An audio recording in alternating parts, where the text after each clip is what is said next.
नमस्कार. माझं एक वैशिष्ट्य आहे की मी मामा आहे.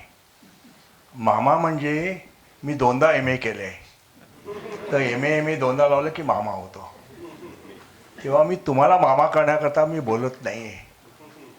मुख्य मुद्दा आहे की अप्रकाशित सावरकरांच्याबद्दल माहिती करताना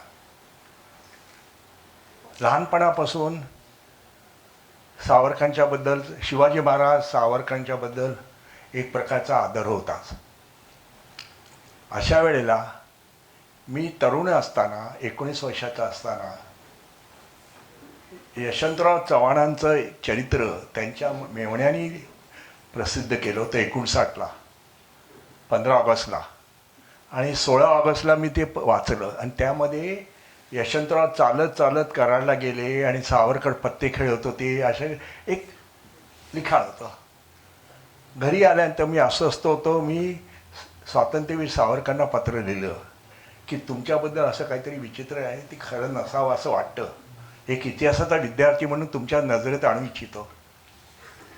काही दिवसांनी त्यांचे सचिव बाळजेरे आमच्याकडे आले आणि त्यांनी विचारलं, पुस्तक कुठे आहे? म्हटलं, मी मुंबई मराठी ग्रंथसंग्रहालयामध्ये संदर्भ विभागात वाचलेले आहे, दाखव. मी त्यांना दाखवलं.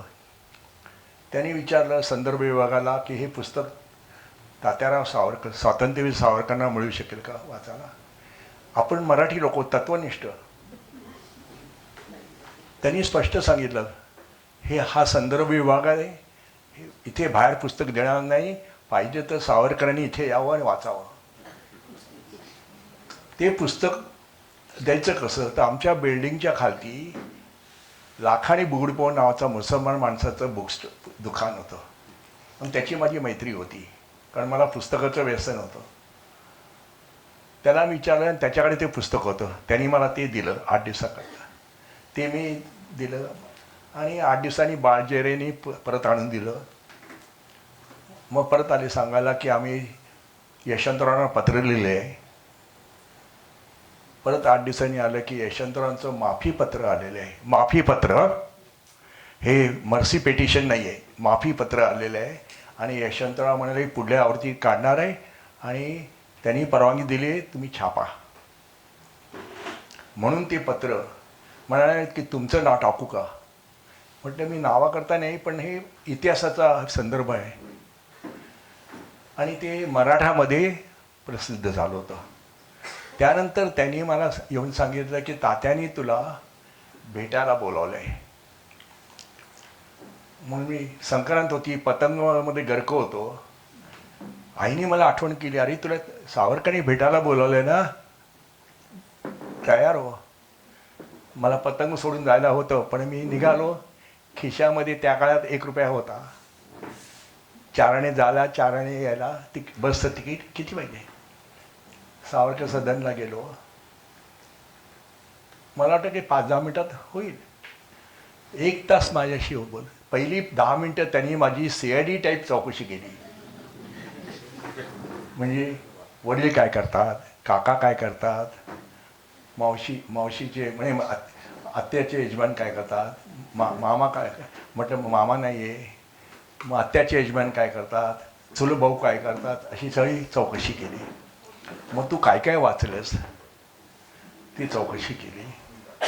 आणि मला म्हणाले काही प्रश्न आहेत तुला? म्हटलं हो, मला काही. आपण ते मराठी माणूस म्हणतो की प्रश्नच असतोच आणि सगळे बुद्धिमान ना. मी त्यांना म्हटलं की काही प्रश्न आहेत. मी काही प्रश्न चांगले विचारले अजून पण मला वाटतात, आणि काही बावट पण विचारले. मी दोन्ही सांगतो तुम्हाला.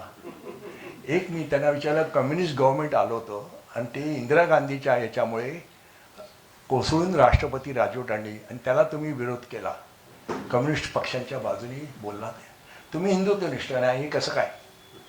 तेव्हा ते म्हणाले, अरे आपण लोकशाही घेतली आहे ना, लोकशाहीमध्ये निवडणुकीमध्ये सरकार बदलायचं असतं, असं नसतं. दुसरा माझा नंतरचे काही प्रश्न होता. एक प्रश्न होता की तात्या तुम्ही म्हणता की भारतीय वस्तू वापरा. आम्ही नवीन तरुण होतो, नवीन दाढी येत होती कापत, तर करताना कापाय, तर म्हणते भारतीय ब्लेड वापरली तर कापतं हो, रक्त. मला ते हसून म्हणाले, अरे क्रांतिकारकांनी देशाकरता बलिदान केलं, रक्त सांडलं, तर थोडं ब्लेडने रक्त गेलं तर का? तू जर वापरलं, त्यांनी ब्लेड शब्द वापरला नाही, त्यांनी दुसरा शब्द वापरला होता, ते जर कापलं तर दुसरी संस्था येईल आणि ती स्पर्धेमध्ये चांगले काढेल, त्याच्याकरता तू वापर. इथपासून सांगायचा मुद्दा आहे की मग त्यांनी त्यांचं हिंदू पद पादशाही पुस्तक, त्यांच्या लक्षात आलं की मी ते वाचलं नव्हतं, हिंदू पद पादशाही पुस्तक स्वाक्षरी करून मला दिले, ती माझी शिकागोमध्ये एकमेव प्रॉपर्टी आहे. तर मुख्य सांगायचा मुद्दा आहे की सावरकरांच्याबद्दल अभ्यास करताना जे उत्कृष्ट अभ्यासक होते त्यातले पहिले उत्कृष्ट अभ्यासक स्वातंत्र्यवीर सावरकर, त्यांनीच माहिती दिली आहे आपल्या लेखामध्ये, पुस्तकामध्ये. दुसरे जे अभ्यासक होते, तुम्हाला किती लोकांना माहीत नाही, पण मुकुंद सोनपतकी नावाचे, त्यांनी दर्यापार नावाचं पुस्तक लिहिलं आणि त्याच्या मागचं प्रेरणेते सुधीर फडके. सुधीर फडके जेव्हा लंडनात गेले कार्यक्रमाला, तेव्हा ते सोनपतकींना म्हणाले की तुम्ही इंडिया हाऊसमध्ये काय मिळतं का बघा, आणि त्याच्यावर त्यांनी महाराष्ट्र टाइम्समध्ये लेख लिहिले आणि दर्यापारा पुस्तक होतं. त्या दर्यापारा पुस्तक झाल्यानंतर त्यांचं मला एक पत्र आलं की म्हणाले की सावरकरांचं एक लंडनमधनं पत्र गेलेलं आहे, पण ते मिळत नाही, जप्त झालेलं आहे, तर तुम्हाला काय मिळतं का बघा. त्या काळात कम्प्युटर नव्हते, गुगल नव्हता, सोशल मीडिया पण नव्हतं. त्यावेळेला मी शिकागो विद्यापीठात गेलो. आमच्या महाजन तिथे आहेत, तिकडे मराठीच्या प्राध्यापिका होत्या. तिकडल्या ban political literature in India याच्यामध्ये 30 मायक्रोफिल्म्स होत्या. एका मायक्रोफिल्म्समध्ये 1000 पानं. त्यातली पुष्कळशी पानं बंगाली आणि उर्दू होती. मला बंगाली उर्दू येत नाही, मला कित्येक भाषा येत नाही. अजून अमेरिकेत राहून देखील आपलं इंग्लिश म्हणे तरखडकणच्यामुळे खडखड इंग्लिश आहे. पण तो जो भाग होता की तिथे बघताना 2 गोष्टी मिळाल्या. रवींद्रनाथ टागोरांच्याबद्दल ब्रिटिशांनी अमेरिकन गव्हर्नमेंटला कळलं, नोबेल प्राईज मिळाल्यानंतरची गोष्ट आहे. अमेरिकन सरकारला कळवलं की आमचा संशय आहे की रवींद्रनाथ टागोर हे जर्मनीचे एजंट आहेत, त्यांच्यावर लक्ष ठेवा. नंतर जे मला पत्र मिळालं शोधताना, मराठीत होतं, मराठीमध्ये पोवाडे, कम्युनिस्टांचं लिटरेचर असे होतं. पण स्वातंत्र्यवीर सावरकरांनी भारतीय राजांना पत्र लिहिलं होतं, choose O princess, choose O prince. त्याचं म्हणणं होतं, within short time India will be free, there will be democracy, there will be one man one votes, equality before the law, job according to merits, only there will presidency or king will be decided by constitution assembly. हे पत्र ते मला मिळालं. ते मिळाल्यानंतर मला तर एकदम कोहिनूर मिळायचा आनंद झाला. मी घरी घेऊन आलो, फोटोकॉपी घेऊन आलो. आमच्याकडे फोटोकॉपी आणि देतात बाबा, आपला देश महान आहे. कुठल्या मागितलं की पहिल्यांदा कशा करता, काय फायदा, हा प्रश्न असतो. त्यांनी मला दिलं, मी घरी घेऊन आलो. नंतर सुधीर फडके बाबूजी आले होते, त्यांना ते दाखवलं आणि म्हटलं तुमच्याकरता एक प्रत आहे. सांगायला थोडी लाज पण वाटते, पण आनंद पण वाटतो. बाबूजींनी मला वाकून नमस्कार केला. म्हणजे बाबूजी तुम्ही एवढे कर्तृत्वानं मला नमस्कार, त्यामुळे तुम्हाला नमस्कार नाही, तुम्ही जे गोळा केलं आहे सावरकरांचं पत्र, त्या पत्राला नमस्कार आहे. आणि ते पत्र त्यांनी मराठी, हिंदी, इंग्लिश, गुजराती जे सोविनियर काढलं सावरकरांच्यावरचं, त्यात प्रसिद्ध केलेलं आहे. आणि त्यात माझं नाव टाकलं होतं. मी त्यांना म्हटलं, अहो माझ्यापेक्षा सोनपतकींनी मला सांगितलं म्हणून मी हा केलं. त्यानंतर मला म्हणाले की तुम्ही एवढं चांगलं काम केलं आहे, तर सावरकरांनी अमेरिकन वृत्तपत्रात लेख लिहिले होते, ते बघा ना बेटा. आणि बाबूजी चतुर तसे कामाला लावण्यामध्ये. मला वाटतं बहुतेक संघवाली तसेच चतुर असतात लोकांना कामाला लावण्यात. म्हणजे मोरोपंत पिंगळे यांच्याबद्दल एक आठवण आहे. शाण्या माणसाने गाढवाच्या मागणं आणि मोरोपंतांच्या पुढनं जाऊ नये. कारण काय, गाढव केव्हा लात मारेल सांगता येत नाही आणि मोरोपंत केव्हा काम सांगतील सांगता येत नाही. तसा तो भाग होता. सुदीप फडकेने बाबूजी म्हटल्यानंतर काय हो आपले ते उपकार असतात. बघा ना तुम्ही काय होतं का. तेव्हा इंटरनेट नव्हतं, कॉम्प्युटर नव्हता, काही नव्हतं. शोधताना शोधताना 3 वर्षांनी हे गेलिक अमेरिका नावाचं वृत्तपत्र आहे. त्या आयरिश अमेरिकन वृत्तपत्र आहे. गेलिक हे आयरिश भाषेचं नाव आहे आणि त्यांना आयर्लंडच्या स्वातंत्र्याकरता ते लढत होते. आणि त्याच्यामध्ये एक संपादक, तो पुढे आयर्लंडचा पहिला राष्ट्राध्यक्ष झाला, डी वेलरा होता. त्याच्यामध्ये सावरकरांनी लेख लिहिले अशी नोंद होती. म्हणजे मग शोधताना कळलं की हे कॅथलिक आहे, आयर्लंड कॅथलिक. तर आमच्या शिकागोच्या जवळ 120 मैलावर जास्त नॉट्रे डेम युनिव्हर्सिटी आहे. तिथे माझा भाऊ राहायचा आणि आई पण राहायची. तर शनिवारी बँकेतलं काम करून मी निघायचं. 2 तास 2.5 तासात ड्राईव्ह करून पोचायचं. आईला भेटायचं, चहा घ्यायचा, नॉट्रे डेममध्ये जायचं. गेलिक अमेरिकेच्या फाईल मिळाल्या मला. ती बँक द्या काय, त्याच्यामध्ये मी त्या मायक्रोफिल्म्स 1905 ते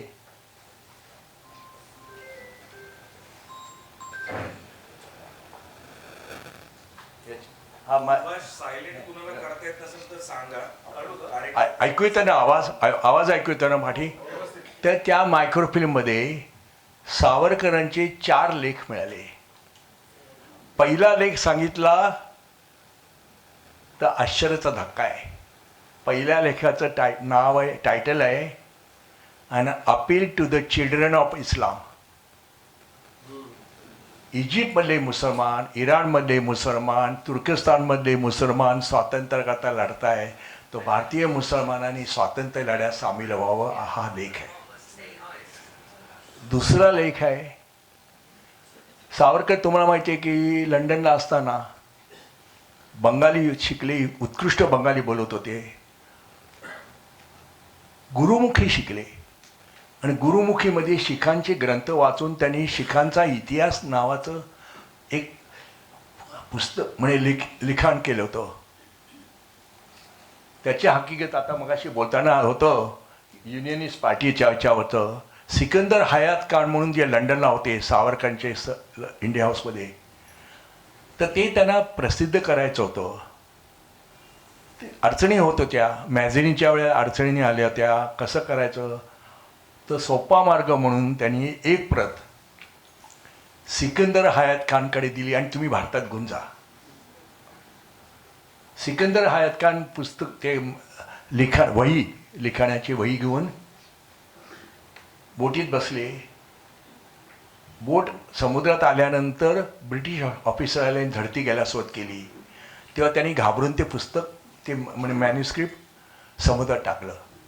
दुसरी प्रत मॅडम कामाकडे होती, पण त्या पहिल्या महायुद्धाच्या बॉम्ब याच्यामध्ये ती गेली. पण त्यातला एक भाग खालसा नावाने गेलिक अमेरिकेत त्यांनी प्रसिद्ध केला होता, गुरु गोविंद सिंहावर. तिसरा त्यांचा लेख होता Indian philosophy of secret society. आणि चौथा लेख होता जगातल्या सर्व कॉलोनियल कंट्रीमधल्या लोकांनी एकत्र येऊन साम्राज्य याच्या विरुद्ध लढा करावा, असे 4 लेख होते. ते मला मिळाले. ते एक सांगायला हरकत नाही, ते लेख मिळाले. कळल्यानंतर मला सावरकर स्मारकाची नोटीस आली, सावरकर साहित्यावर आमचा अधिकार आहे, तर तुम्ही आम्हाला प्रत द्या. मी म्हटलं तुम्हाला मला असं कोणी आर्य म्हटलं की मी कार्य म्हणतो. मी पुण्यात जन्माला आलो, एकांत आहे, तर कुठल्याही भाषेत खवचट बोलणं मी माझी अगदी मास्टर आहे. मी त्यांना कळलं तुम्हाला तुमचं सावरकरांच्या प्रसिद्ध झालेल्या साहित्यावर अधिकार आहे, अप्रसिद्ध साहित्य तुम्हाला हवं असं ते मी देईन, पण असं हे दादागिरी नको. तर सांगायचं की हे 4 लेख मिळाले. आणि गेलिक अमेरिकेची फाईल, गेलिक अमेरिका बंगालची फाळणी झाल्यापासून भारतीयांना सांगत होतो, no country win the freedom without arm revolution. तुम्ही त्याकरता बंदूक चालवायला शिकवा, बंदूक चालवाय अभ्यास करा.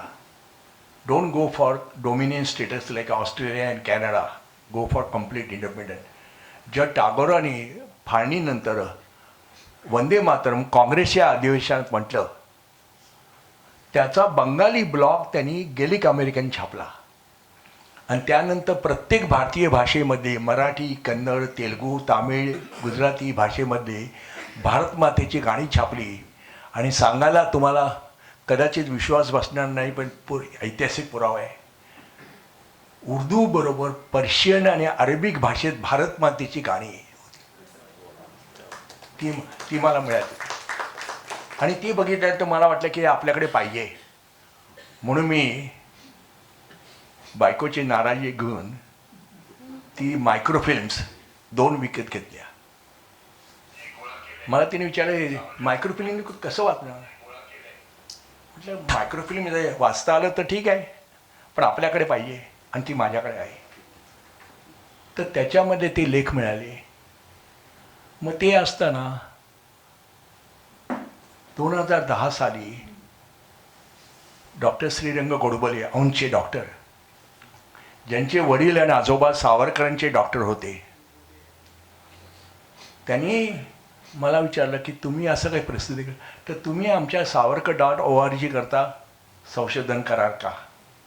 मला वाटत होतं की आपण अमेरिकेत इतके वर्ष राहिलो, सुखाने राहिलेलो, आमचे डॉक्टर तलाठी, आमचे अंतुरकर, अनेक सारखे मित्र इथे आलेले आहेत, त्यांच्याशी गप्पा गोष्टी व्हायची, आनंद होता. पण आपण आपल्या देशाकरता, समाजाकरता काहीच केलं नाही. आई आजारी होती 9 वर्ष नर्सिंग होममध्ये, पण आई वारली. तर म्हटलं आपण करावं, म्हणून हो म्हटलं. तर लंडनला जायचं, लंडनला राहायचं म्हणजे कठीण काम, फार महागडे गाव, कुठे जायचं.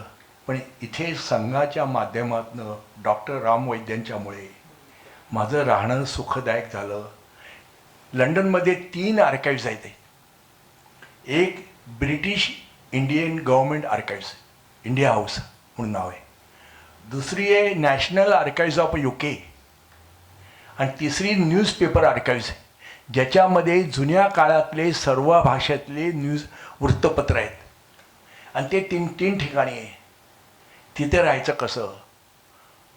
तर संघाचे आफ्रिकेमधल्या स्वयंसेवकांच्या घरी माझी राहायची व्यवस्था झाली.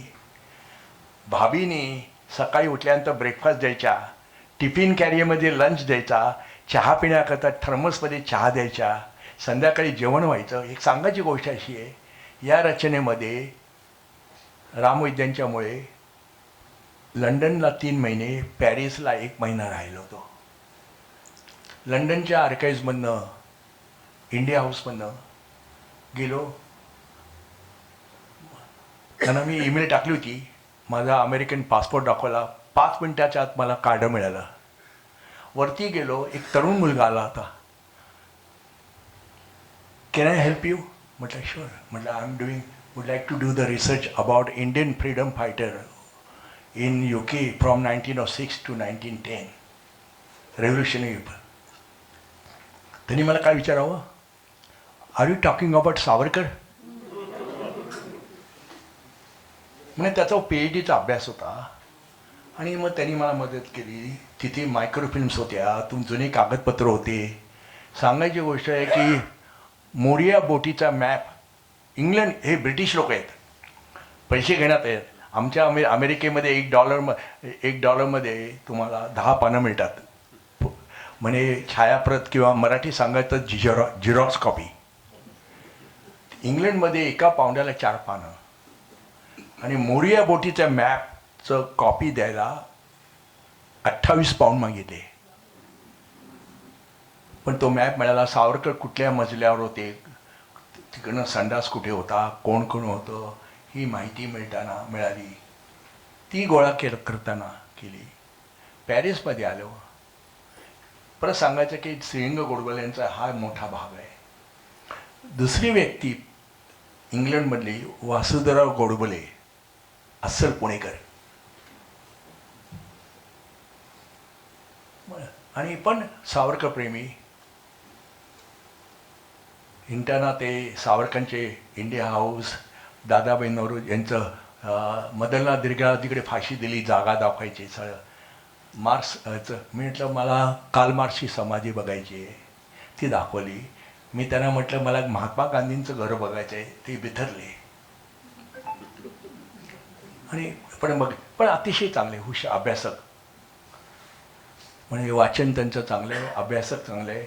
ताजमहाल या विषयावर त्यांचं 32 पानी सुंदर पुस्तक होतं प्रश्नोत्तराचं, अभ्यास केलेलं. ते गोडबोले होते तिथे. ते तिसरी गोष्ट मला महत्त्वाची मदत करणार म्हणजे अनुरूपा सिन्हार, इंद्राणी सावकारची मुलगी. सिन्हार, CINAR. मी का सांगतोय, तिचा नवऱ्याचा अपघाती मृत्यू झाला, दुःखी होती. मुंबईच्या सेंट कोलंबोमधली. तिला एकदम सावरकरांचं गाणं आठवलं आणि तिला काय वाटतं, तिने सावरकरांच्या मराठी कवितेचं इंग्लिशमध्ये भाषांतर केलेलं आहे. आणि तिने सावरकरांच्या जीवनावर बर्निंग फॉर फ्रीडम नावाची इंग्लिश कादंबरी लिहिली आहे. आपण इंग्लिशमध्ये लिहिताना पुष्कळ नकळत मराठीत इंग्लिश करतो. हे फ्लो असलेली सुंदर कादंबरी आहे. तुम्हाला कधी मिळाली तर अवश्य वाचा. तर तिने मदत केली. आणि हे सगळं करत असताना गोळा केले. मी भारतात आलो. भारतामध्ये मुंबईच्या आर्काइव्हजमध्ये सावरकर या विषयावर खराडे नावाचे गृहस्थ होते पूर्वी. त्यांनी कष्ट करून, कारण फायली अनेक असतात, पसरलेल्या असतात, त्यांनी कष्ट करून एका पानावर 27 फाईलची नावं नंबर अशी 63 पानं सावरकरांच्यावरची एकत्र केली. मी सावरकर स्मारकाला विनंती केली होती की खराड्यांचा सत्कार करा, पण ते दुर्दैवाने मंत्री नसल्यामुळे दुर्लक्ष केलं गेलं असेल. आता ते आहेत की नाही मला माहिती नाही. मी त्यांना फोन केला होता, ते रिटायर झाले होते. मला म्हटलं फोन केला, ते आपले मराठी ना संशयी, तुम्हाला माझा नंबर कोणी दिला, कशा करता, काय काम आहे. म्हटलं काम काही नाही आहे, मला तुम्हाला भेटून नमस्कार करायचे, तुम्ही फार उत्कृष्ट काम केलेलं आहे. पण चांगले त्यांनी काम केले. तिथे मला सावरकरांच्यावर 1906 सालापासून ते 45 सालापर्यंतच्या 16,000 प्रती मिळाल्या. अतिशय सुंदर कागदपत्र होती. ती मी आदर्शासारखी गोळा केली. पहिल्यांदा पैसे द्यायला लागायचे, फाईल नंबर, मग पैसे द्यायला लागायचे, आणि मग 6 महिन्यांनी कागदपत्र मिळायचे. ते कागदपत्र मिळण्याकरता मुंबईमधला एक प्रचारक आमचा भूषण दामले, बुद्धिमान अतिशय, तो बिचारा जायचा, त्याला अथॉरिटी दिली ती, आणि तो कागदपत्र गुण आणायचा. अशी 16,000 मिळाली. पण मला जी मिळाली कागदपत्र ती बॉम्बे प्रेसिडेन्सीची होती. मला मध्य प्रदेशमधले अमरावती, अकोला, नागपूर इकडले कागदपत्र हवी ती. मला सांगण्यात आलं भोपाळला जा, भोपाळमध्ये मिळेल. भोपाळला गेलो. तिकडल्या आर्काइव्हच्या प्रमुख बाई होत्या, त्यांनी मला पत्राची झेरॉक्स कॉपी दिली. आमच्याकडे फक्त हिंदी भाषिक कागदपत्र आलेत. आणि मग मराठी कुठे, परत नागपूरला आलो. नागपूरमधले पत्रकार, प्राध्यापक, विद्वान लोकांना संपर्क केला, कुठे आहे, कोणाला माहिती नाही. कोणी रवी भवन, कोणी कस्तुरबा भवन सांगितलं, कोणी ते एकाने मला त्या तुमचे रेव्हेन्यू डिपार्टमेंटच्या आर्काइव्हमध्ये पाठवलं 7-12मध्ये. तर ते होताना मिळालं नाही. तर नागपूरच्या पोस्ट ऑफिस समोर, GPO समोर ओल्ड सेक्रेटरीएट आहे, तिकडे हिंटा अभिलेखागार पाठी दिसली. आनंदाने शिरलो. 2च खोल्या, एक क्लर्क कारकून, एक शिपाई आणि एक नाराज निलंबित अधिकारी बसलेला होता. काही कागदपत्र नव्हते त्यांच्याकडे. मिळाली निजाम आणि भोसल्यांचे आपसापसले, कागदपत्र मिळाली नव्हती. तर मी आत्ता त्यांना विनंती केली आहे की नागपूरमध्ये कुठे कागदपत्रे सांगा, फडणवीसांच्या भाषेत सांगायचं मी परत येईन कागदपत्र बघायला, कारण ती महत्त्वाची कागदपत्र आहे. हे थोडक्यात सांगायचं आहे. हे स्वतःबद्दल फार झालं आहे. महत्त्वाच्या एक गोष्टी आहे. सावरकर लंडनला जाण्यापूर्वी 1 महिना अगोदर सावरकरांची फाईल लंडनला पोचली होती, त्याची प्रत मिळाली. दुसरी गोष्ट सांगायची म्हणजे त्या फाईलमध्ये हे नोंद केली होती की सावरकर हे चाफेकरांसारखे एक्स्ट्रीमिस्ट आहेत, रॅडिकल आहेत, तर नजर ठेवा. तरी देखील लंडनमध्ये सावरकरांच्यावर दुर्लक्ष केलं गेलं. का? तर सावरकर परत ते आल्यानंतर ते भाषण द्यायचे, सगळं हे माहिती आहे तुम्हाला. सावरकर तुम्हाला सर्वांना माझ्याशी जास्त माहिती आहे. पण सावरकरांनी तिकडल्या ब्रिटिश ऑफिसरला गाठलं आणि म्हणाले मला पार्लमेंट बघायची आहे. तो परवानगी घेतली. मग तिकडनं लायब्ररीची परवानगी घेतली आणि ती लायब्ररीची परवानगी घेताना त्यांचं चाललं होतं 1857चं पुस्तकाचं तुम्हाला माहिती आहे. ते मी जास्त बोलत नाही, पण ते एक सरळ चालत असताना मुंबई पोलिसांनी कीर्तिकर नावाच्या एका CID माणसाला डेंट अभ्यास करण्याकरता लंडनला पाठवलं आणि तो इंडिया हाऊसमध्ये घुसला आणि जोरात बोलायचा. तर सावरकर सावध होते. तर तो एकदा बाहेर गेला असताना सावरकर आणि VVS अय्यर आणि MPT आचार्यांनी त्याच्या खोली शिरली. त्याची खोलीची बॅगची कुलूप तोडलं आणि बघितलं तर तो स्कॉटलंड यार्डला रिपोर्ट पाठवायचा. आणि नंतर तो आल्यानंतर एकदम दचकला. MPT आचार्याने पिस्तूल काढलं त्याच्या इथे लावलं. तो घाबरला, जीवावर होता. म्हणाला माफी क्षमा करा. त्याने नाही म्हणाले तू काय करतोयस. ते म्हणाला नाही मी आज चुकलं माझं, मला बायका मुलं आहेत, मला हे करा. म्हणे आम्ही सांगू तो रिपोर्ट पाठवायचा आणि तो तसा रिपोर्ट द्यायचा. त्यानंतर MPT आचार्य हे रंगूनमधले गृहस्थ, ते भाबड्या चेहऱ्याकडून स्कॉटलंड यार्डमध्ये गेले. मी रंगूनमधून आलो आहे, मला लंडनमध्ये शिकायचं आहे, माझ्याकडे पैसा नाही, मी इंडिया हाऊसमध्ये गेले, तिथे ब्रिटिशांच्या विरुद्ध बोलतात, मला आवडत नाही, पण माझ्याकडे पैसे नाही हो. तर स्कॉटलंड यार्डकडनं पैसे ते घ्यायचे आणि ते पाहिजे ते रिपोर्ट सांगायचे. त्यामुळे जवळजवळ मदनलाल ध्रिगाणी कर्जन वाहिलेला हत्या करेपर्यंत, वध करेपर्यंत स्कॉटलंड यार्ड सरकारी खातं हो. शेवटी ते भारतातलं काय तिकडलं काय खातात ते तर त्यांनी हे केलं होतं. कर्जन वाहिलेला मारल्यानंतर हे झालं होतं. तरी सावरकरांची जी पत्रं व्हायची ती जप्त व्हायची, पत्रांच्यावर नजर असायची. तुम्हाला मी जसं सांगितलं, भारतीय राजांना पत्र लिहिलं, गेलिक अमेरिकेत लेख लिहिला, तर लंडनमधल्या सोसायटीचं अभिनव भारत याचं नाव फ्री इंडिया सोसायटी होतं. त्याचे अध्यक्ष होते श्यामजी कृष्ण वर्मा, ज्यांनी इंडिया हाऊस दिलं, ज्यांनी ऑक्सफर्डला संस्कृत करता स्टडी करता पैसे दिले. अतिशय श्रीमंत गृहस्थ होते. म्हणे मुंबईचे दादरचं जी शाळा आहे छबिलदास हायस्कूल, त्याची जी होते ते यांचे सासरे. तर अख्खं मालाड आणि बर्ड आयलंड सगळा एरिया त्यांचा होता. म्हणजे त्या सासऱ्यांचा. पैसे लंडनला आले, बॅरिस्टर झाले, पैसा कमावला. ते फ्री इंडिया सोसायटी पूर्वी डोमिनियन स्टेटस होते, म्हणजे सावरकरांच्यामुळे ते स्वतंत्र भारतवाले निघाले. त्यांचं गेलिक अमेरिकेमधला 1909 सालचा इंटरव्ह्यू मिळाला. त्यांनी सांगितलं our goal is complete independent, not dominion status like Canada आणि ऑस्ट्रेलिया. आणि बघा बरोबर 20 वर्षांनी काँग्रेसनी लाहोरमध्ये तो ठराव पास केला. सावरकरांच्या 6 सालच्या पत्रामध्ये भारतीय राजांचं लिहिलेलं पत्र आणि आजची आपली घटना संविधान पुष्कळ साम्य आहे. पण दुर्दैवाने आपण लक्षात ठेवत नाही. त्यानंतर मी नोट्स काढल्या त्या. माझं अक्षर मला वाचायला त्रास होतोय, पण सांगतो तुम्हाला.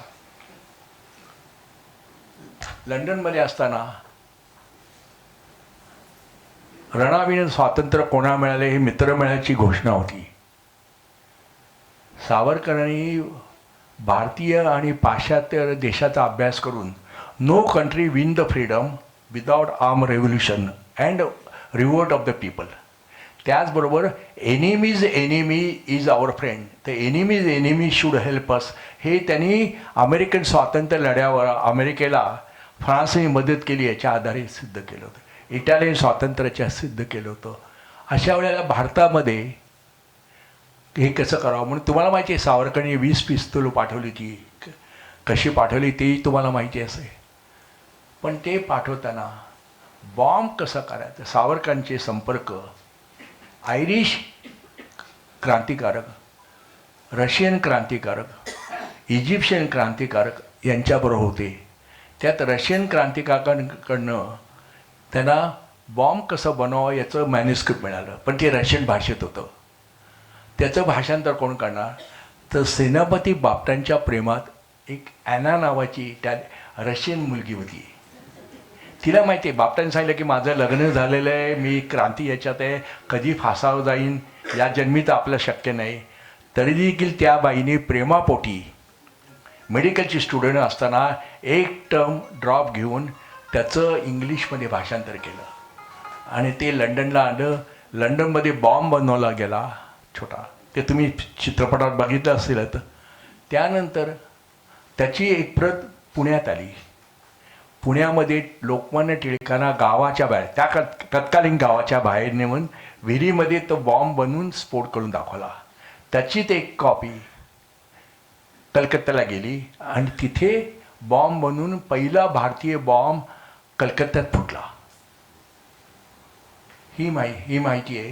हे सांगायचा उद्देश आहे की सावरकरांचे मोठे भाऊ बाबाराव गणेश दामोदर उर्फ बाबाराव सावरकर हे अभिनव भारतचे संघटक,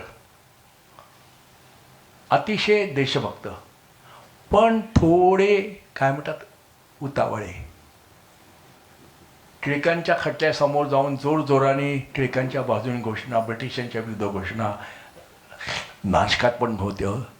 तेव्हा त्यांना पकडलं गेलं पोलिसांनी आणि पकडल्यानंतर त्यांना भेटायला अभिनव भारतची काही लोकं आली.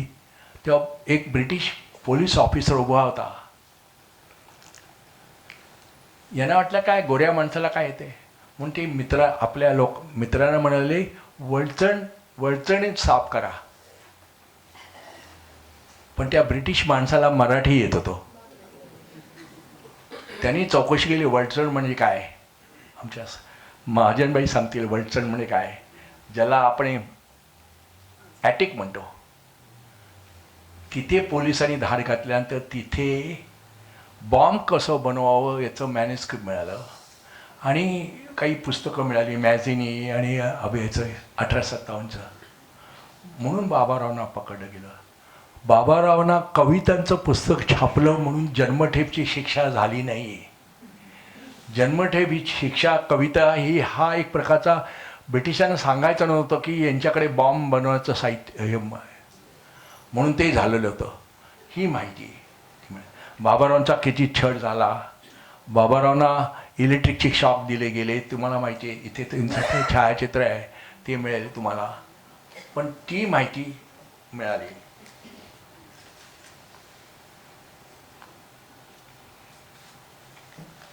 माफ करा माझे. हो, सावरकर लंडनला असताना तुम्हाला सर्वांना माहिती आहे मॅडम कामाने स्टडगार्डला ध्वज फडकवला, हे सर्वांना माहिती आहे. त्याचबरोबर लंडनच्या बरोबर पॅरिसमध्ये इंडिया ग्रुप होता. त्या ग्रुपमध्ये सांगितलं गोदरेजचे भाऊ होते. आपले दादाबाई नवरोजींची नात पेरीन ती त्याच्यात होती आणि तिथे ते काम जोरात करायचे. म्हणून ते श्यामजी कृष्णवर्मा जेव्हा त्यांना कळलं की ब्रिटिश आपल्या मागे लागले आणि श्यामजी कृष्णवर्मा श्रीमंत होते, नागपूरची जी मेल आहे आपले एक्सप्रेस मिल त्याच्यात त्यांची भागीदारी होती. ते त्यांनी हे सगळे पैसे काढले आणि पॅरिसला पाठवले आणि पॅरिसमध्ये एक अचानक निघून गेले. त्यामुळे ब्रिटिशांना चरफडण्याशिवाय काही करता आलं नव्हतं. मी लंडनमध्ये असताना इंडिया हाऊस, श्यामजींचं लंडनमधलं घर, श्यामजींचं पॅरिसमधलं घर, नंतर पहिल्या महायुद्धामध्ये तर फ्रान्सला इंग्लंडची मदत हवी ती जर्मनीच्या विरुद्ध, तर इंग्लंडने अट घातली की श्यामजी कृष्ण वर्मांना हलवा.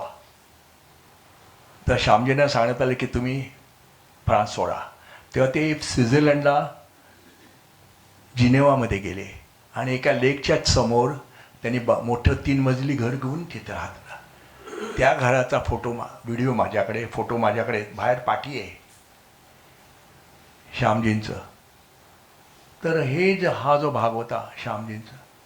आणि त्यानंतर सावरकरांना पकडलं ते माहिती आहे तुम्हाला. सावरकरांना पकडल्यानंतर 2दा आयरिश लोकांच्या मदतीने त्यांना सोडवण्याकरता अयशस्वी प्रयत्न झाला. सावरकरांना पकडल्यानंतर वीरेंद्रनाथ चट्टोपाध्याय, जे सरोजिनी नायडूचे भाऊ होते, ते VVS अय्यर, निरंजन पाल, ही लोक सावरकरांना भेटायला तुरुंगात गेली. सावरकर त्यांना म्हणाले मार्सिलसला भेटूया. आयरिश लोकांच्यामुळे ती ब्रिटिश मोरिया बोटमध्ये बिघाड केला आणि मार्सिलसला थांबायला लागली होती. पण ब्रिटिश किती चतुर होते लक्षात घ्या. Never underestimate opponent and never overestimate self. तर ब्रिटिशांनी 21 जूनला मार्सिलेसच्या पोलीस कमिशनरकडे पत्र पाठवलं होतं की आमची बोट येते, त्या बोटीमध्ये एक डेंजरस माणूस आहे, त्याला सोडवण्याकरता त्याचे मित्र प्रयत्न करतील तर आम्हाला मदत करा. तर 7 जुलैला, एक दिवस अगोदर, उडीच्या अगोदर संध्याकाळी तो फ्रेंच ऑफिसर आला, त्याला सावरकर दाखवले होते. आणि त्यानंतर सावरकरांची उडी तुम्हाला माहिती आहे. तर पॅरिसमधनं मॅडम कामा आणि श्यामजी कृष्ण रेंट कार घेऊन निघाले. त्यांचा ड्रायव्हर होता फ्रेंच. तो आपल्या टिपिकल भारतीय पद्धतीचा होईल हो, घाई काय करताय, गाडी मस्त आहे, असं करत ते 2 तास उशिरा पोचले आणि सावरकर पकडले गेले. तेव्हा श्यामजींचं आणि मॅडम कामाचं तिकडला जो महापौर होता तो सोशलिस्ट होता. त्यांनी त्यांना सांगितलं, तो चिडला. आपल्याकडे जशी अस्मिता असते ना, तसं त्या फ्रेंच अस्मितेचा भंग ब्रिटिशांनी कसं आमच्या असं हद्दीत पकडलं झालं. ती बातमी इंग्लिश पेपरच्या फ्रेंच एडिशनमध्ये 3ऱ्या पानावर एवढी होती, 4 ओळीची फक्त. आणि तो अंक मला लंडनमधच्या आर्टिकल्समध्ये मिळाला. म्हणजे कलेक्शन, प्रिझर्वेशन आणि अवेलेबिलिटी हे शिकण्यासारखी गोष्ट आहे. कारण का सांगतो, गेली 3 वर्ष मला सावरकरांच्यावरचे CID मधले कागदपत्र बघताना आबा पाटील आणि फडणवीसांच्यामुळे कागदपत्र बघायला मिळाले. 850 पानं आहेत, ती अजून मिळत नाही. त्याच्यावर मी एक सुंदर पुस्तक लिहू शकेन, कथा कोणाची व्यथा कोणाला. पण त्या याच्यामध्ये कुठेही गेल्यानंतर तुम्हाला कागदपत्र मिळणं, ते मिळाले. त्यानंतर लंडनच्या ला ह्युमॅनिटीचा संपादक होता तो कार्ल मार्क्सचा नातू होता, कम्युनिस्ट होता. म्हणजे कन्झर्वेटिव्हपासून कम्युनिस्टापासून सर्व एकत्र आली. फ्रान्सची अस्मिता, राज ठाकरेचा पार्ट 2 तिकडला जुना भाग, आणि त्यांनी आवाज उठवला. त्यानंतर आता करायचं काय म्हणून लंडनमध्ये British foreign minister, British home minister, British law minister आणि चर्चिल यांची बैठक झाली. त्या बैठकीचा स्कॉटलंड याचा रिपोर्ट मला मिळाला. आणि ते 30 वर्षानंतर ब्रिटिशांचा कायदा आहे ते देतात. तो अत्यंत महत्त्वाचा रिपोर्ट मिळाला. त्यावेळेला सावरकरांना सोडवण्याकरता, सावरकरांच्या अगोदर गॅरेट नावाचा पत्रकार आला होता. त्याचं आत्मचरित्रात त्यांनी सावरकरांचा उल्लेख केलेला आहे. अमेरिकन पत्रकार आहे आणि he was impress with Savarkar personality. Even तुम्हाला असफ अली, बॅरिस्टर असफ अलींचं सावरकरांच्यावरचा लेख आहे की कसं सावरकरांचं मॅग्नेटिक पर्सनॅलिटी होती. सावरकर विषयी बोलताना मी एक प्रामुख्याने पत्तं पाळलेलं आहे. इतरांसारखं मला गांधी नेहरूंच्यावर टीका करायची नाही. दोन गोष्टी आहेत, प्रत्येकाचे मार्ग वेगळे आहेत. आणि दुसरी गोष्ट, सावरकरांचं व्यक्तिमत्व इतकं उत्तम आहे की त्याकरता तुम्हाला दुसरी जरूर लागत नाही. तुम्हाला कधी संधी मिळाली तर डॉक्टर द.न. गोखल्यांचं सावरकरांच्यावरचं सायकोलॉजिकल ॲनालिसिसचं मराठी पुस्तक आहे, अवश्य वाचा. एका व्यक्तीमध्ये ध्येयवादी आणि व्यवहारी, कवी आणि कठोर, समाजसुधारक आणि तडजोडवाळी असे विभिन्न व्यक्तिमत्व कसं असू शकतं हे तुम्ही खरंच द.न. गोखल्यांच्या पुस्तकात वाचन आहे. माझ्याकडे एक आहे, मी पुण्याचा जरी असलो तरी चांगल्याला चांगलं म्हणताना मला त्रास होत नाही. तर हा जो भाग सावरकरांचा मिळता तर तो गॅरेटच्या पुस्तकात कौतुक आहे. सावरकरांच्या बाजूनी सावरकरांना पकडल्यानंतर उभा राहिला तो गाय ॲड्रेड नावाचा. आपल्याकडे एक पद्धत आहे, कोणाला हाणून पाडायचं असेल ना तर लेबल लावायचं. टिळकांच्या वॉलपॉट नावाच्या माणसाचं पुस्तक आहे, टिळक आणि गोखले. तर गोखले मोठे अभ्यासू होते, प्रश्न नाही, पण टिळक कॉन्झर्वेटिव्ह होते. याला माहिती नाही, त्याला मराठी येत नव्हतं वॉलपॉटला. त्याला हे माहिती नाही की टिळकाने आपल्या मुलीला शिक्षण दिलेलं आहे. त्याला हे माहीत नाही की टिळकाने खोटा आरोप केला आनंदीबाई जोशीच्या नवऱ्याने चहा प्यायले म्हणून, तर शुद्धीकरणाचा नकार दिला होता. त्याला त्यांनी कॉन्झर्वेटिव्ह ठपका लावला. तसं शे नावाच्या पत्रकार लेखकाने मिथ हा लोकमान्य म्हणून पुस्तक लिहिले की टिळक हे लोकमान्य नव्हतेच. त्याच्यावर त्या पुस्तकाचं उत्कृष्ट परीक्षण अज करंदीकरांनी केलेलं आहे जुनं. पण दुर्दैवाने मी केसरीत गेलो असताना ते केसरीत एक नवीन पद्धत आहे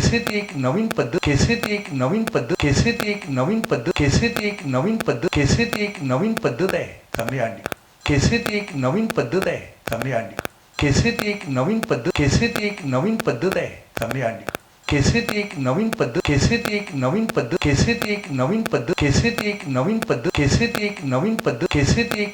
नवीन पद्धत आहे चांगली आणली.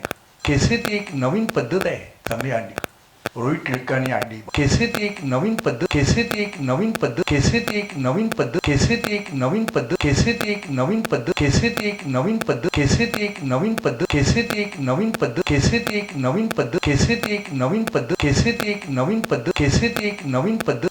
एक नवीन पद्धत आहे चांगली आणली.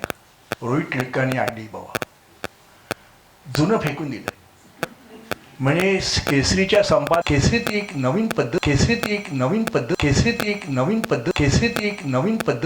एक नवीन पद्धत आहे चांगली आणली. रोहित टिळकांनी आणली बाबा. जुनं फेकून दिलं. म्हणजे केसरीच्या संपादकांनी, मी मुद्दाम बोलतोय कारण ते रोहित टिळकांचं नाव काढलं की मला माझ्या तळपायाच्या मस्तकाला जाते की टिळकांपासून संपादकांनी जमवलेली उत्कृष्ट पुस्तकं जी विद्यापीठापेक्षा उत्कृष्ट होती, ती सर्व जुनी पुस्तकं, नची केळकरांची पुस्तकं, अज करंदीकरांची पुस्तकं, हे सगळी जुनी पुस्तकं म्हणून काढून टाकली आणि तिकडे बेडिंग बांधून लग्नाचा हॉल केक बांधला आणि स्वतःची सोय बघितली. मी मुद्दाम सांगतोय, आपल्याकडे ही जी पद्धत झाली दुःखदायक आहे. तर तिथे तो गाय ॲड्रेडने सावरकरांच्या बाजूने उभा राहिला, त्याला पकडलं गेलं. तो तुरुंगात होता. त्याला बदनाम कसं करायचं? 3 अकॅडमिक पुस्तक आहेत, लेख आहेत. त्याला शिपका मारला अनार्किस्ट म्हणे आणि त्याला बदनाम करायचा.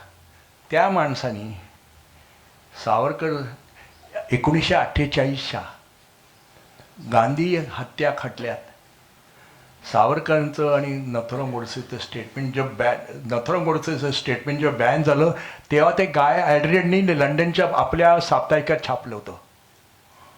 सांगायचा मुद्दा तो सावरकरांच्या बाजूचा होता.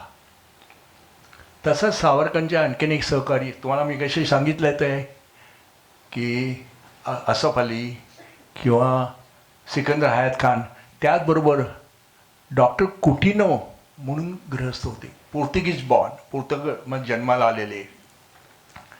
ते लंडनमध्ये असताना सावरकरांच्या सहवासात आले. सावरकरांनी त्यांना सांगितलं की मी मराठीमध्ये 1857चं पहिलं स्वातंत्र्य समर पुस्तक लिहिलं आहे, पण ते प्रसिद्ध होऊ शकत नाही भारतात कुठे, त्याचं इंग्लिश भाषांतर करत आहे.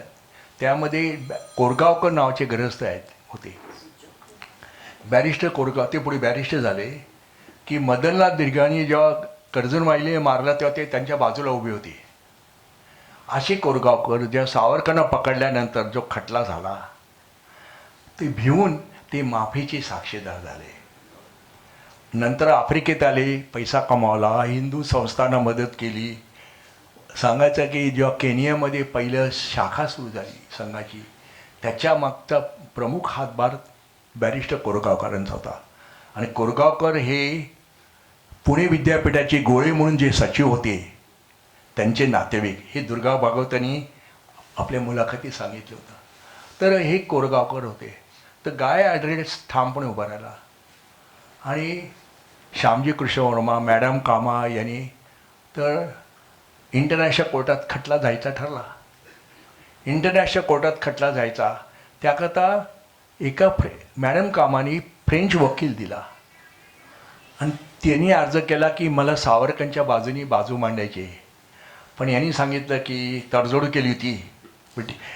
फ्रान्सला इंग्रजांची गरज होती, जर्मनीची भीती होती, तेव्हा सांगितलं की नाही. तेव्हा त्यांनी ला अफेअर सावरकर नावाचं फ्रेंच भाषेत पुस्तक आहे, त्याची प्रत न्यूयॉर्कच्या लायब्ररीत मिळाली. आणि ते पुस्तक आहे. तेव्हा त्यांचे जे सावरकर खटला झाला इंटरनॅशनल खटला, त्याचे फ्रेंच भाषेत आणि इंग्लिश भाषेत 3 खंड आहेत, तेही मिळालं. 1857चं जे पुस्तक पहिलं छापलं गेलं, जे हॉलंडला छापलं, आणि जे पुस्तक छापण्यापूर्वी बंदी घातली होती, जगातलं एकमेव पुस्तक आहे की जे प्रसिद्ध होण्यापूर्वी बंदी घातलेली आहे, ते पुस्तक हॉलंडमध्ये छापलं. त्या पुस्तकाची प्रत लंडनमध्ये मला मिळाली 850 पानाची, आणि ती बॉस्टनमध्ये पण एक प्रत आहे.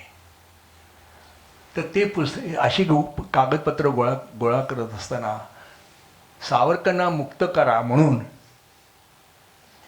श्यामजी कृष्ण, मॅडम कामा, गाय ॲड्रेड या लोकांनी केलं. गाय ॲड्रेडने एक स्पेशल इश्यू काढला या विषयावर, त्याची पण प्रत माझ्याकडे आली आहे. आणि ते इश्यू करताना सर्वत्र हे करत असताना इटालियन पक्ष होता मॅझेनीचा, त्याचं पत्र आलं की सावरकरांनी मॅझेनीचं चरित्र लिहिलेलं आहे आणि तर आम्ही सावरकरांना मुक्त करा म्हणून मदत करायला तयार आहोत.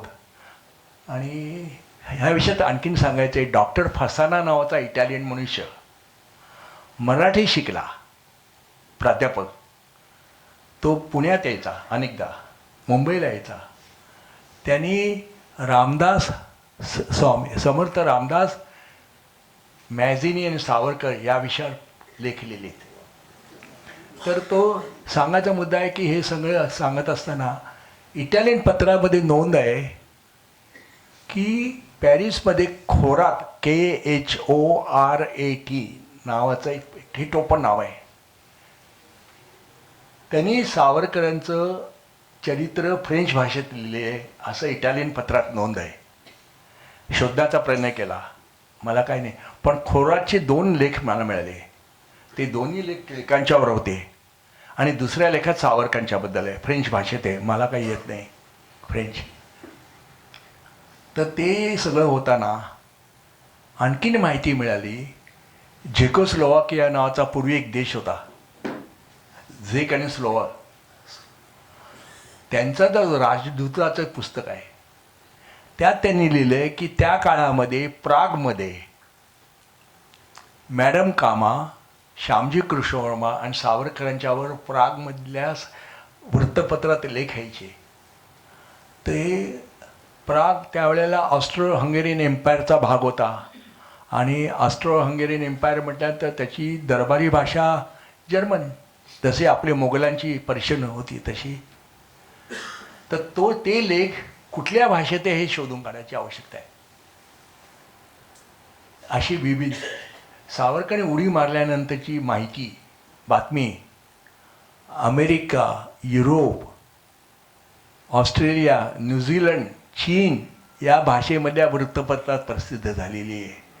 माझ्या रिसर्चचं एक काम आहे, British confidential records and foreign press report about Savarkar.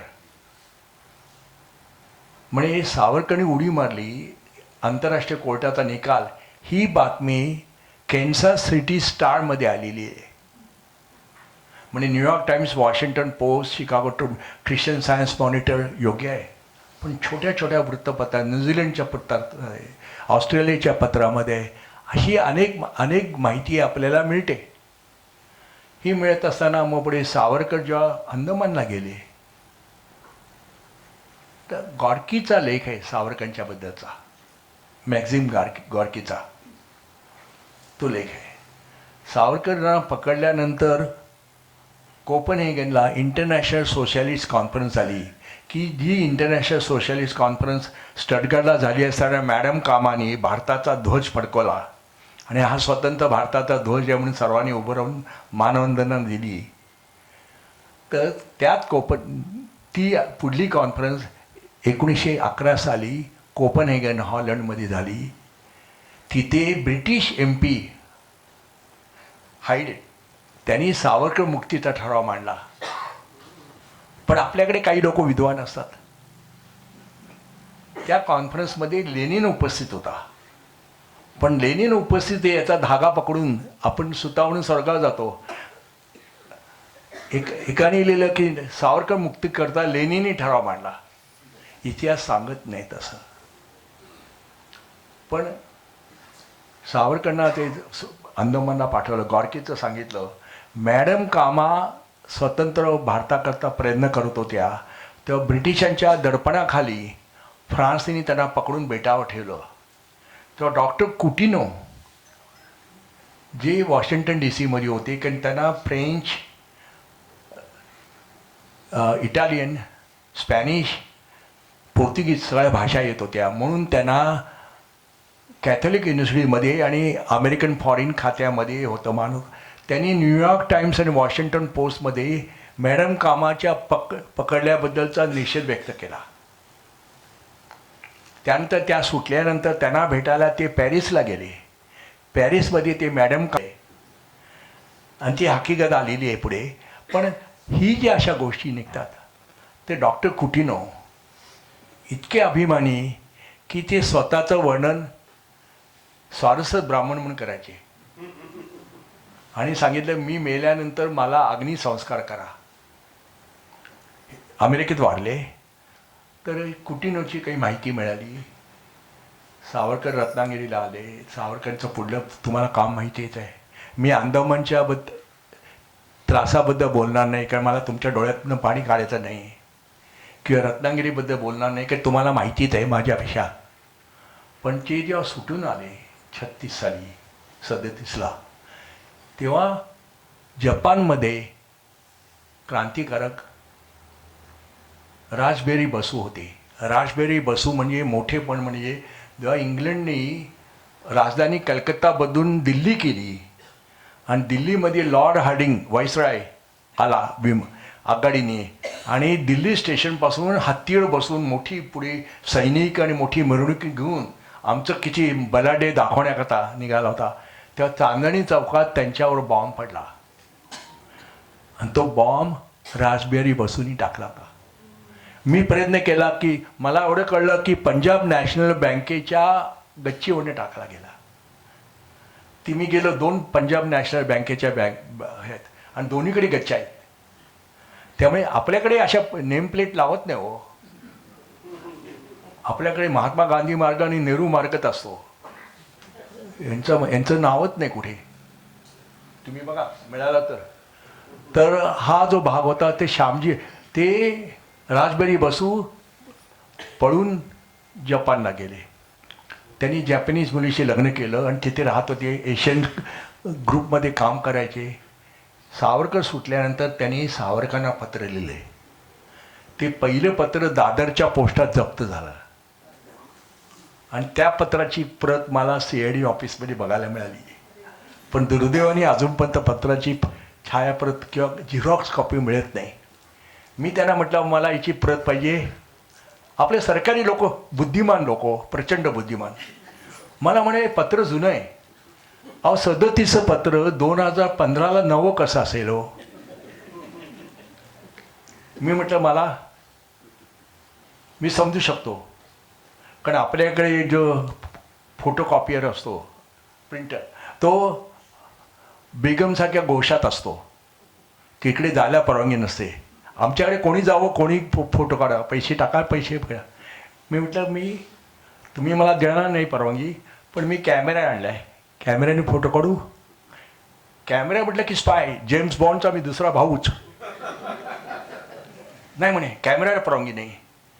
मी म्हटलं मी हँड एडिट स्कॅनर आणला आहे, याच्यात आहे, इलेक्ट्रॉनिक आहे, 3 फुटावरून फिरवतो, तुम्हाला कॉम्प्युटरवर दाखवतो, आवडला, पसंत पडला, एक कॉपी तुम्हाला देतो, एक कॉपी मला द्या. मला म्हणाला नाही IGPकडे जा म्हणे. बोरी बंदरवरनं CID ऑफिसवरनं रिगल सिनेमा समोर गेलो. तिथे गेलो, IGPच्या ऑफिस ते नव्हती, त्यांची सेक्रेटरी बाई रिटायरमेंट एजला आली ती. तिने जाड चष्म्यानंतर माझ्याकडे बघितलं आणि खेसकली अंगावर. म्हणाले we cannot give you permission. म्हटलं वाय नॉट. म्हटलं in 1960 GR there is no reference to scanner. म्हटलं मॅडम हा स्कॅनरचा शोध 90चा आहे, पण शेवटी म्हटलं ना गरज होऊन त्याला अक्कल नसते म्हणून बोलायला लागलं नाही. सांगायचा मुद्दा आहे की ते पत्र होतं. त्यानंतर सावरकरांना कळलं, सावरकरांची माणसं ह्याच्यात होती ब्रिटिशांच्या ह्याच्यात, त्यांना कळल्यानंतर पुढली 5 पत्र वरळीला जे बुद्ध मंदिर आहे तिथे जॅपनीज भिक्षुकडनं यायची आहे आणि ती हकीकत आलेली आहे पुढे. पण ही जी अशा गोष्टी निघतात ते डॉक्टर कुटिनो इतके अभिमानी की ते स्वतःचं वर्णन स्वारस्य ब्राह्मण म्हणून करायचे आणि सांगितलं मी मेल्यानंतर मला अग्निसंस्कार करा. अमेरिकेत वाढले तर कुटिनोची काही माहिती मिळाली. सावरकर रत्नागिरीला आले. सावरकरांचं पुढलं तुम्हाला काम माहितीच आहे. मी अंदमानच्या त्रासाबद्दल बोलणार नाही, कारण मला तुमच्या डोळ्यातनं पाणी काढायचं नाही, किंवा रत्नागिरीबद्दल बोलणार नाही, कारण तुम्हाला माहितीच आहे माझ्यापेक्षा. पण ते जेव्हा सुटून आले 36 साली 37ला, तेव्हा जपानमध्ये क्रांतिकारक रासबिहारी बसू होते. रासबिहारी बसू म्हणजे मोठेपण म्हणजे जेव्हा इंग्लंडने राजधानी कलकत्ता बदलून दिल्ली केली आणि दिल्लीमध्ये लॉर्ड हार्डिंग व्हाईसरॉय आला आघाडीने आणि दिल्ली स्टेशनपासून हत्तीवर बसून मोठी पुढे सैनिक आणि मोठी मिरवणूक घेऊन आमचं किती बलाढ्य दाखवण्याकरता निघाला होता, तेव्हा चांदणी चौकात त्यांच्यावर बॉम्ब पडला आणि तो बॉम्ब रासबिहारी बसूंनी टाकला होता. मी प्रयत्न केला की मला एवढं कळलं की पंजाब नॅशनल बँकेच्या गच्चीवरने टाकला गेला. ती मी गेलो 2 पंजाब नॅशनल बँकेच्या बँक आहेत आणि दोन्हीकडे गच्च्या आहेत. त्यामुळे आपल्याकडे अशा नेमप्लेट लावत नाही हो. आपल्याकडे महात्मा गांधी मार्ग आणि नेहरू मार्गच असतो. यांचं नावच नाही कुठे. तुम्ही बघा मिळाला तर हा जो भाग होता ते श्यामजी, ते रासबिहारी बसू पळून जपानला गेले. त्यांनी जॅपनीज मुलीशी लग्न केलं आणि तिथे राहत होते. एशियन ग्रुपमध्ये काम करायचे. सावरकर सुटल्यानंतर त्यांनी सावरकरांना पत्र लिहिले.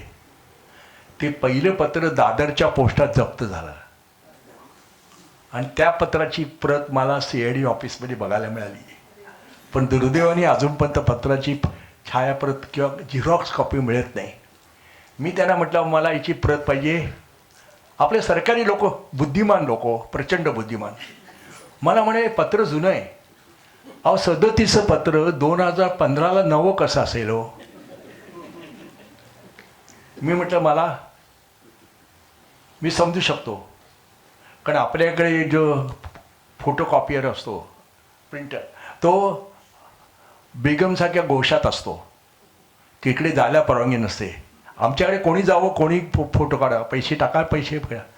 मी म्हटलं तुम्ही मला देणार नाही परवानगी, पण मी कॅमेरा आणला आहे, कॅमेऱ्याने फोटो काढू. कॅमेरा म्हटलं की स्पाय, जेम्स बॉन्डचा मी दुसरा भाऊच. नाही म्हणे कॅमेऱ्याला परवानगी नाही. मी म्हटलं मी हँड एड स्कॅनर आणला आहे, याच्यात आहे, इलेक्ट्रॉनिक आहे, 3 फुटावरून फिरवतो, तुम्हाला कॉम्प्युटरवर दाखवतो, आवडला, पसंत पडला, एक कॉपी तुम्हाला देतो, एक कॉपी मला द्या. मला म्हणाला नाही IGP जा. म्हणे बोरीबंदरवरनं CID ऑफिसवरनं रिगल सिनेमा समोर गेलो. तिथे गेलो, IGPच्या ऑफिस ती नव्हती, त्यांची सेक्रेटरी बाई रिटायरमेंट एजला आली होती. तिने जाड चष्म्यानंतर माझ्याकडे बघितलं आणि खेसकली अंगावर. म्हणाले we cannot give you permission. म्हटलं वाय नॉट. म्हटलं in 1960 GR there is no reference to scanner. म्हटलं मॅडम हा स्कॅनरचा शोध 90चा आहे, पण शेवटी म्हणतात ना गरज होऊन त्याला अक्कल नसते, म्हणून बोलायला लागलं नाही. सांगायचा मुद्दा आहे की ते पत्र होतं. त्यानंतर सावरकरांना कळलं, सावरकरांची माणसं ह्याच्यात होती ब्रिटिशांच्या ह्याच्यात, त्यांना कळल्यानंतर पुढली 5 पत्र, वरळीला जे बुद्ध मंदिर आहे तिथे जॅपनीज भिक्षुकडनं यायची, आणि ती पत्र त्यांनी नेताजींना दाखवली. आणि मग तिथे जपान हिंदू महासभेचे ते अध्यक्ष होते, ते त्यांनी अतिशय स्वातंत्र्याकरता हे केलं होतं. तर तो एक भाग होता. त्यानंतर सावरकरांना भेटायला अमेरिकेचा मुंबईचा राजदूत, कॉन्सुलेट जनरल, तो त्यांना भेटायला घरी गेला. नाही तर आपल्याकडे गोऱ्या माणसाने बोलावलं की आपण धावत जातो. पण तो सावरकरांना भेटायला सावरकर सदनमध्ये गेला. त्याचा 4 पानी रिपोर्ट मला वॉशिंग्टनमध्ये मिळाला. त्यात त्यांनी सावरकर आणि जिनाची तुलना केली आणि म्हणे Savarkar very shrewd person, Jinnah is very very aggressive. आणि त्यातलं शेवटचं वाक्य आहे, पार्टिशन इज एन इनएव्हिटेबल, 44चं वाक्य आहे. तर त्यांनी त्याची ती मिळाली. पण तिथे त्यांनी रेफरन्स दिला आहे की सावरकरांच्यावर आम्ही तुम्हाला गेल्या वर्षी स्पेशल रिपोर्ट पाठवला आहे, त्याची कॉपी मला मिळाली नाही, मी प्रयत्न करतो आहे. फ्रँकलिन रुझवेल्ट अमेरिकेच्या अध्यक्षांनी 2ऱ्या महायुद्धामध्ये भारताने अमेरिकाला आणि यांना सहकार्य करावं म्हणून ब्रिटिशांच्यावर दडपण आणलं होतं. आणि तेव्हा त्यांनी सांगितलं, त्याचा खास दूताचा सेक्रेटरी सावरकरांना भेटायला आला होता. असे दोनदा दूत आले, 2दा सेक्रेटरी सावरकरांना भेटायला आले होते. मॅडम चँके शेख त्या आल्या असताना त्यांचा सेक्रेटरी भेटायला सावरकरांना आला होता. कैरोमधला अमेरिकन नेव्हीमधला तत्कालीन भाषेत निग्रो म्हणतात, आजच्या भाषेत ब्लॅक अमेरिकन नेव्हल ऑफिसर सावरकरांना भेटायला तिथे आला होता. सावरकरांना भेटायला आपल्याला माहिती आहे ते न्यूयॉर्क टाईम्सचा इंटरव्ह्यू, लॉस एंजल्स टाईम्सच्या पत्रकाचं नाव पोलिश आहे, द फॉरेन पॉलिसी 1937-39. त्यांनी प्रसिद्ध केलं की नाही मला माहिती नाही, पण त्याचं वाक्य आहे, सर्वांनी मनात कोरून ठेवावं, Savarkar was only Jewish leader of Hindu community. नमस्कार.